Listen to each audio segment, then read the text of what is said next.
Hey guys, Lucas from IIIx here, and today we're going to explore Sugamo, which is the area behind me here, with the Ricoh GR3X, which I got from Ricoh recently. Alright, just before that though, please check out our Patreon and consider supporting us on there. If you do, you will get these videos early and ad-free for a limited time, and also other perks like we have a map of Tokyo photo spots, which actually includes some spots from Sugamo behind me here. Alright, so let's get on to the video. IIIx. So first of all, I just want to say we've been gone for almost the entirety of September, and that's just because we took a bit of a vacation, more or less.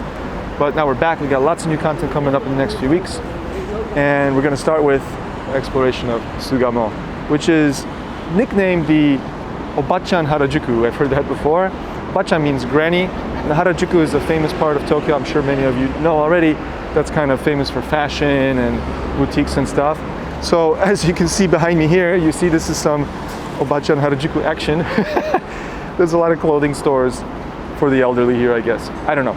It's not really only about that though. It's just a residential kind of area with this nice shotengai, which means shopping street in Japanese. Anyway, so we're going to explore it. We're going to explore it with the GR3X. And I've been using this camera now for a couple of weeks. I don't know, maybe 2 weeks or so. And it's kind of a cute, it's okay. It wasn't that interesting, but it's cute. So I've been using this camera for a couple of weeks, and I love it. In fact, I like it more than the regular GR3 because for me, 40mm field of view is spot on. And those of you who've watched this channel, over the years, and also just followed my work for a long time, know that I love the 40mm focal length. I have a 40mm pancake lens that I use on my Nikon cameras that I love quite a lot. So for me, this is really natural. It just feels right, just right. And so I've always loved the GRs with their 28mm equivalent lens, but the 40 just really hits home for me. So I've been having a blast using it, and today I thought we'd take it out for a spin in this neighborhood. So let's see what we can do. We're gonna do some street, we're gonna do some urban photography, mix it up. Here's a lovely scene. I love the colors here. Yeah. Very cool. I like how it's under construction with this scaffolding with all the yellow stuff on it. Now, I'm sure many of you are wondering, like, well, what are the differences between the GR3X and the GR3, OG, the classic? And honestly, other than the lens, there is no difference. They are exactly the same size. Now, I will do a video probably, in the coming days, or maybe even later today. We'll shoot it and post it in the coming weeks, but we'll do a video where I compare the two cameras. We'll go out shooting with both of them and kind of explaining how I treat things differently between the two cameras. But basically, they are essentially the same, just the lens is different. So you have it says 26.1mm lens, which comes out to the equivalent of a 40mm field of view on a full frame camera. Let's shoot this. This is in fact a good example of why I like 40, because it just gives you a bit more reach. On the 28, these guys would be, it's even kind of far on the 40. And I can't really go in there, so I have to shoot it from here, but it turned out all right. All right, not the most interesting scene, but kind of cool. Keep going. I like this dude with this shirt.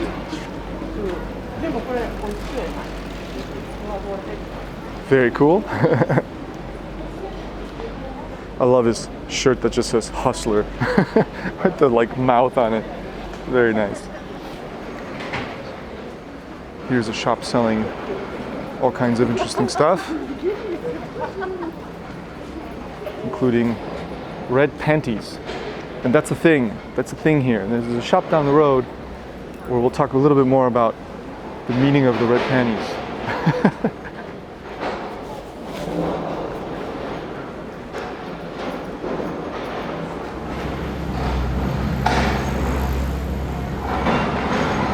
Hold on a second.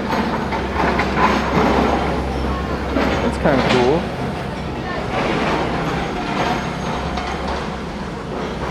This is sorting. There we go. There's these hanko here, but then behind them there's a reflection from the window. There we go. Nice, nice. I like it. Oh, I like that. That's really nice. Wow, very happy with that. Again, this is an example of why I like the 40 a bit more than a 28 for street, because I like reflections a lot. I love shooting reflections. And if you want to shoot them often, you need to get a little bit farther away. Because when you're farther away, where's the camera? When you're farther away, you have a little bit more control. It's kind of hard to explain this without showing literally what's on the camera, but when I'm farther away from the reflective surface, in this case the window, I have a bit more control over how I can move the camera around. But of course, if I'm far away and I have a wide lens like a 28, then actually let's move away from the construction and I'll explain that again. I want to be able to move around like this and, you know, to change the angle, and that works better from farther away. But of course, if I'm farther away and I have a 28mm equivalent lens, I'm going to see more of the clutter around. And then there might be too much stuff, and so then you're kind of forced to get closer, which usually is fine. But the thing is, with a reflective surface, when you get closer, the way the incidence of the light reflecting changes means that the shot doesn't really work anymore necessarily the way it did when you were farther away. So I like having a little bit more reach when it comes to reflections. Anyway, that was a really cool shot. I'm glad we found that. That was pretty neat, and I love the wall of Hanko next to it. Now, changing gears entirely, here's something fun that I love in this area. There's this store here, and it's called Akapansu. That's what it says up there, Akapansu, which literally means red panties. And apparently it's popular here in this neighborhood to buy red panties. Now, I don't really know why. I think it's a good luck thing, something like that. But let's get a little bit of a closer look. You know, they sell also other red items like red socks, right? I love that it actually says Nihon no Akapansu. It literally says Japanese red pants. These are not foreign ones. This is not the imported stuff, you know, the cheap stuff from other countries. No, no, no, no, no. This is the real deal. Japanese red panties. All right, here we go. Here's some right here. All right. Maybe you can get a close-up of that, Axel. I know if you want to show them a little bit. I don't want to go in there, but there you go. Red panties. In this case, with cute characters on them. Yeah, so funny little shop here that I've been walked past a million times every time I've been to this neighborhood. Like I said, I don't really know the deal behind them, but I guess it's a thing. And you know, it also can make for some nice photos because it's so red, and sometimes you can wait for like a person with red to walk by. But for now, we're gonna go on. Yeah, it's a nice eccentric, little bit eccentric neighborhood. And you know what I like about this neighborhood and other neighborhoods like this is that they're very under-traveled by tourists. I know we have no tourists now because of what's going on in the world, but even when at the peak of tourism, like late 2019, you don't see a lot of tourists in Sugamo. It's not really a touristy place. So I like visiting places like this because, as you can see, it's very lively. There's a lot going on, but tourists don't really come here because they all go to Shibuya or whatever, which is fine. But yeah, here's another cool shop with a lot of red, a big red awning. I like the scene here. I think we just need a good subject. See. I'm gonna actually increase my shutter speed here. I'm gonna put on manual and go all the way to 500th of a second, so that if I get a person like rolling by on a bike really fast, I still get them sharp. And I love all the colors here. Actually, I'm gonna step back a little bit because remember I'm on a 40, so I have a little bit of a tighter frame. I'm gonna also underexpose a touch. Now that's one thing. Although I love the GR3. I think it's great. The ergonomics are awesome, but I do miss one thing from the GRs, the 3 and now the 3X. The 2 had a little plus-minus thing for exposure compensation, which I loved. So I used all the time. I know now you use the adjustment dial, but if I put it on M, I can't use that dial because that dial then controls the shutter speed, right? So I have to go back to, say, AV, make my compensation negative. I mean, I know there's other ways to access compensation. I know. But for me, it's just one of those things. I wish, well, I guess, as I say this, I guess this wheel does control compensation as well. It's just that I haven't really been using it, and I'm used to the rocker. It just means I gotta get used to it. That's what it comes down to.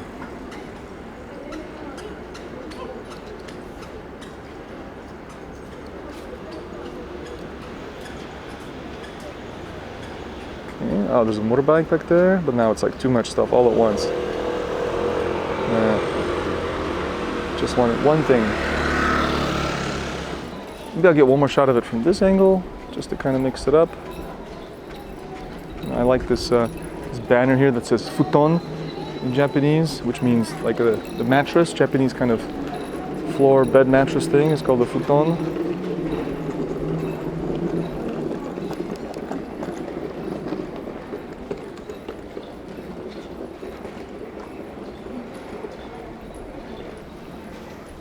So yeah, I was just saying how on manual I wish you had a way to control the exposure, and I realized something that I never really paid attention to is that this thing spins. I knew it spins, but on manual this guy here controls the exposure compensation. So that's something I might have known, like I noticed, but I never really used it.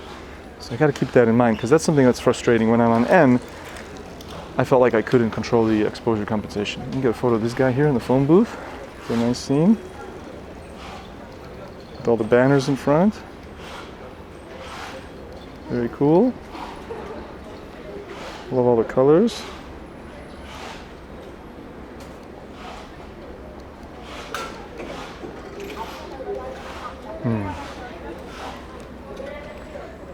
Nice. Now maybe I should have waited for him to come out, but oh well. And that kind of brings me though to the next thing, is there's the post office here. And in Sugamo, they have a mascot. And the mascot is this duck. So they have a mailbox with the theme of their little mascot. And his name is Sugamon. It's the name of the duck, Sugamon.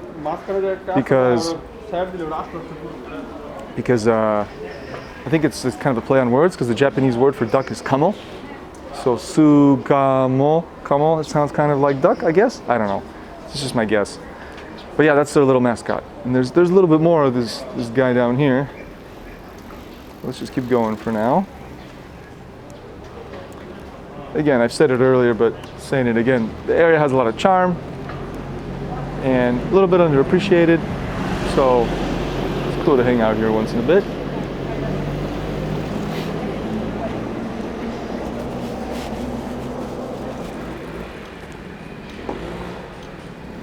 Yeah, so you can tell here it's kind of like dying down a little bit. The main area is back there.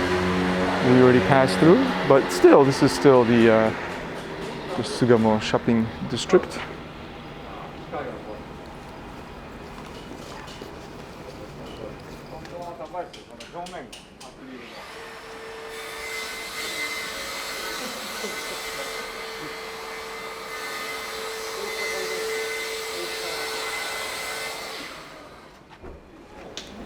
I'm sure I've said this before, but if I see anything out of the ordinary, any kind of behavior that's not just somebody walking down the street, automatically I want to take a photo, because it wasn't necessarily that interesting in and of itself, but it was just something different. So therefore it's kind of catches my eye and my attention. What we're heading towards eventually, this street, if we keep going, and we're going to get there, eventually we're going to find the Toden Arakawa line, also known as the Sakura tram, or just the Toden. And it's a little streetcar train line, so it's like a little bus, right? A little streetcar trolley that runs all around North Tokyo. It starts in a place called Waseda, which is not far from Ikebukuro, and it goes all the way around basically to Ueno, to a place called Minowabashi, I think. We're just kind of in the middle of the line here in Sugamo, and we'll take some photos of that train once we get to the station that's up ahead.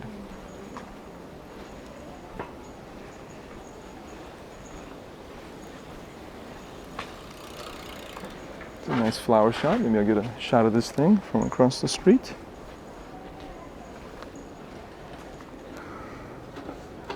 There's a little bit of glare from the sun, which I kind of like. It's hard to see on the screen how that's affecting the image, but maybe it's just my imagination. Maybe there is no glare. Oh, we'll keep going. Oh, I just noticed how in front of the flower shop there's this zigzag pattern of water. See that? And that's the thing people do. We can get a little closer. That's the thing people do in Japan.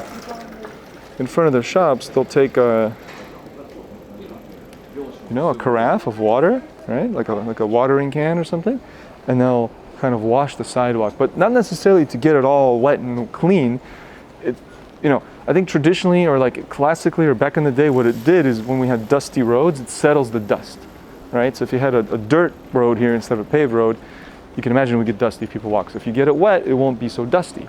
But now it's just become kind of a sign of like, I've cleaned the space. It just makes it a little more inviting.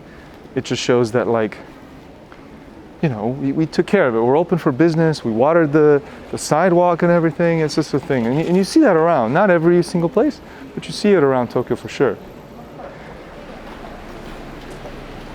All right, so we're almost there, but there's one thing I want to check out just before we go to the actual shrine, the actual train, and that is a shrine, which is just around the corner here. When we come in here, it's a cute little shrine.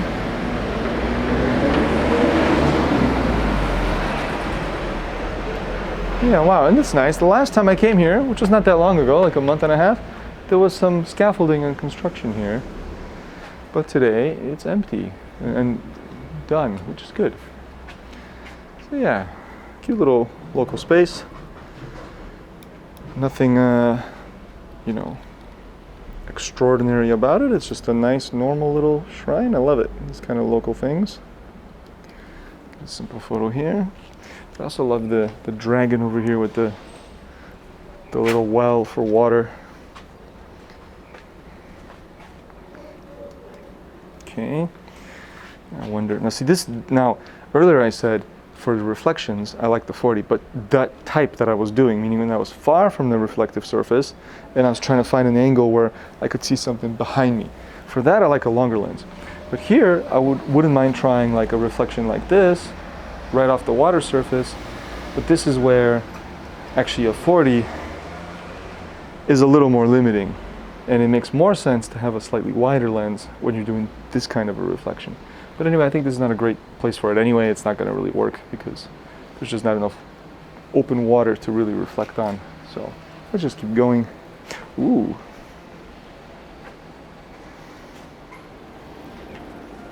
The reason I oohed is because she's wearing yellow and there's these yellow cones, but it didn't really look that interesting in terms of what was happening. She's just kind of standing there. But anytime I see some sort of a color juxtaposition, I like that. Let's cross real quick. It's still green. Just get across. All right, and here up ahead, you can hear it. I think the crossing is the little train line, the Toden.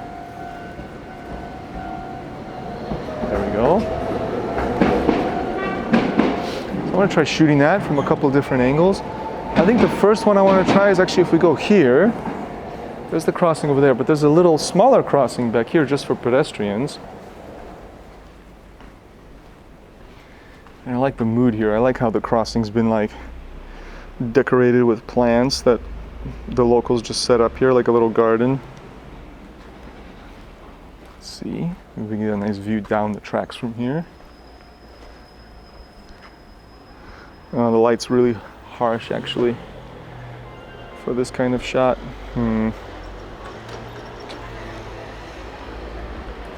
Well, we could cross over this way and then walk through the little station. Okay, let's wait. The train's coming.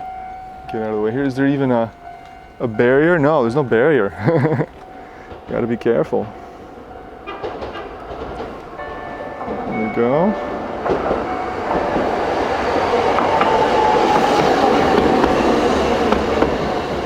Yeah, and it says Tokyo Sakura Tram, so they gave it an English name, Sakura Tram. But the official name is the Toden Arakawa Line. They renamed it to make it cuter. They can employ some front bokeh stuff to make this scene a little bit better.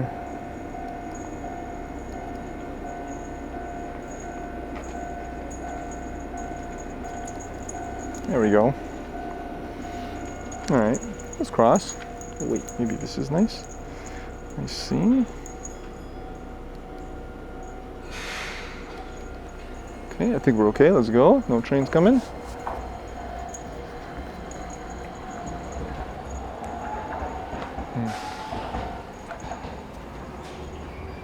Yeah.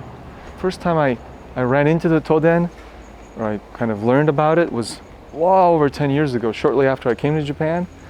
and I did like a little adventure, my first like Tokyo adventure that I went on years ago now. I went to the first stop and I started riding the Toden, and every few stations I would get off and then walk a bit, get back on, ride a little more. You know, I did this like little thing all the way to the end. Took all day. So much fun. I felt like I really got to know a hidden local part of Tokyo, or many hidden local parts of Tokyo. On that trip, I never explored Sugamo. I got off at a different area, but I kind of fell in love with the Toden. So now if I get a chance to ride it, or explore a little bit of the line, I do when I can, because it's just such a unique part and very underappreciated. Most people who travel to Tokyo never even hear about this thing. They don't even know it exists. It's a totally hidden kind of local part. Here I love this wall. It's green with the plants and the machines, and now the shadow that's kind of coming out. The sun came back out a little bit. Why am I on f2.8? I should be on f8. Let's say 5.6. Okay, I like that. Again, this is where the 40 makes sense, because if I had the 28, I'd want to get closer, but I can't. So this is just right in this case. Let's go into the station. So I can shoot it from here as well.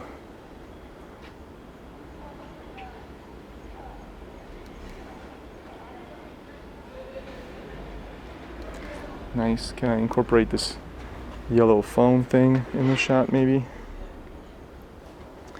And of course, in this case, since I'm focusing on the foam box and the background's far away, we can finally mention one other plus of the GR3X over the regular GR is if you need it, if you want more bokeh, well, you got a little more bokeh because the lens is a little bit longer, and that affects the depth of field, of course. But let's go this way. I just want to check out one more view. I love the way that shop over there looks from here, from above, with a bit of the tracks, and the other station back there. Nice.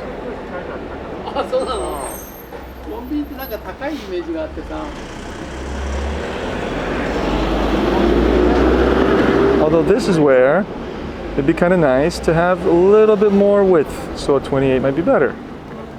Which kind of proves that no prime lens on any camera is universally perfect. You're always going to run into situations where you wish you had a different lens. But that to me is part of the fun. Those constraints kind of lead to creativity. They force creativity because you have to work in the confines of what you have on you at the time. All right. Nice. Let's get one more photo here.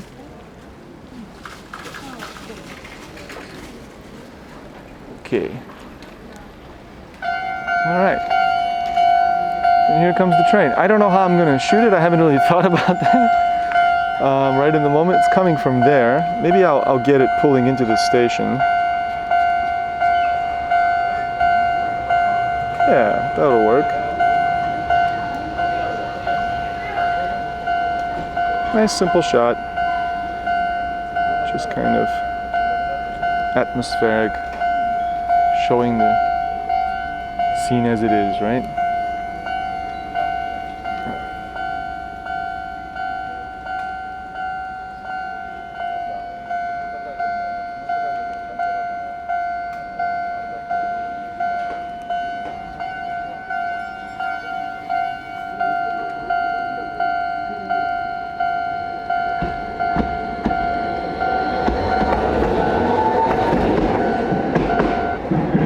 Whoa!